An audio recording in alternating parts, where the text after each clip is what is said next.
Hi there, Coach Sage of SageRunning.com here with another training talk. Today we're going to talk about running economy. And when you talk about running economy, we're not talking about investing, we're not talking about the different stock markets or anything like that, or recessions and booms and busts, but we're going to talk about efficiency. Essentially, it's an efficiency measure in distance running. It's very important.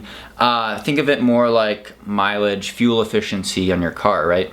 So in my ebook, The Sage Running Secret: A Guide to Speedy Ultras, Sandy and I wrote, it's on our website, sagerunning.com, as well as our training plans.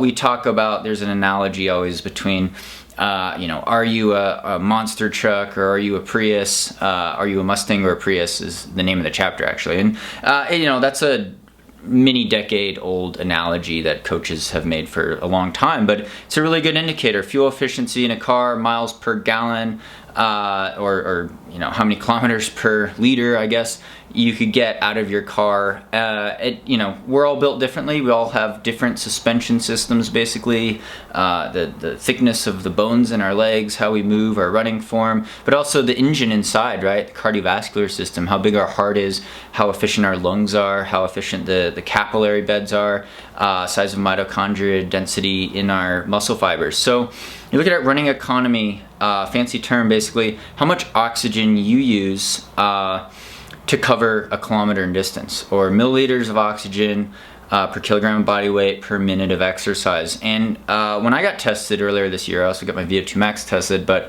I was measured running economy at different velocities, 6-minute mile pace, 540 mile pace, 520 mile pace, about 5-minute mile pace. And the interesting thing with running economy is that it doesn't necessarily get worse the faster you run. So you might be more efficient technically at 10K race pace than you are at your marathon race pace, even though obviously at 10K pace your heart rate's a lot higher, you're breathing a lot harder, you're working really hard.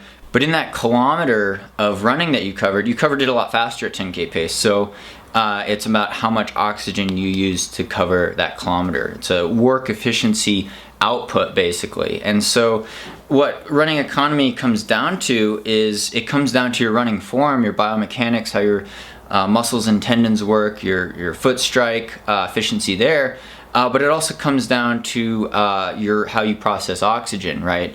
The efficiency of your heart and lungs, blood vessels, getting oxygen to your working muscles to perform a certain task. So that's kind of the goal of long-term improvement in distance running. People talk about trying to run fast, and I've done other talks on this on my channel. I'll link to them below in the description, as well as at the end of this video. Running economy, variable running economy, the secret to long-term improvement. Because truth be told, your VO2 max, maximum aerobic capacity, kind of is going to top out probably in your early 20s, right? You're not getting, it actually goes down with age, but you could still improve your running performances with age, because your running economy and efficiency improves with age. And that could be several decade long type of process. And especially at longer distances, 10K and beyond, we really see this. People are running their personal best marathons in their 40s and 50s. It also depends when you started running, but VO2 max is going to be a limiting factor. That's your maximum oxygen consumption. You might have a really high VO2 max, but you're not very fuel efficient, right? You could have a car like a Mustang, pretty high horsepower, but great for racing fast and short, but over the long haul, the Toyota Prius or a Tesla is going to be more efficient, right? And part of it's aerodynamics, part of it's all this, but that's kind of the rough analogy. And so with running economy, we look to improve our running economy, our efficiency at certain race paces. So if you're targeting a marathon, you're a marathon runner, you want to be very efficient at paces probably slightly right around marathon pace, but also you'll probably be pretty efficient at slightly faster than marathon race pace, as well as slightly slower than marathon race pace. And the training effect you get from doing speed work for a marathoner is more like repeat kilometer repeats or mile repeats, faster tempo run types of efforts at slightly faster than marathon goal pace helps build that efficiency, because you're getting this neuromuscular coordination stimulus where your leg muscles are used to turning over and firing and pushing off with a certain amount of force, certain cadence as well. at a higher velocity, and so marathon pace feels a little bit more relaxed, but that change takes time, and it takes time to build up that strength. And this is just looking at the biomechanics of it. Now, there's a lot of studies out there say, oh, weight training for runners, you need to do squats and do all this weight training, leg day to improve your running economy. And it does to a certain extent. It can definitely improve your running economy. So can doing drills and strides, but also just increasing your mileage could do that as well. But it depends on specific running economy. So if you're a sprinter, if you're running 100 meters all out and you want to sprint and have power, you're probably going to get more improvements in your running economy at very high velocities, very high speeds, and having that explosive power is really essential. So you'll see sprinters will lift weights a lot more, whereas for longer distance runners, 5K, 10K and beyond, generally we see you can get a lot of gains, definitely in the gym, but a lot of it's to address muscle imbalances, it's to strengthen our core, it's to improve running form, which will improve running economy, or to make it sure that we could train more and not get injured, because if you get an injury, you're out of the game, you're losing consistency. So it's about hardening yourself to not getting injured, addressing muscle imbalances, addressing things that could make your form just that much more efficient, because that will improve your running economy. And whether you're improving it at 5K race pace or 10K race pace, or velocity at VO2 max, velocity at lactate threshold,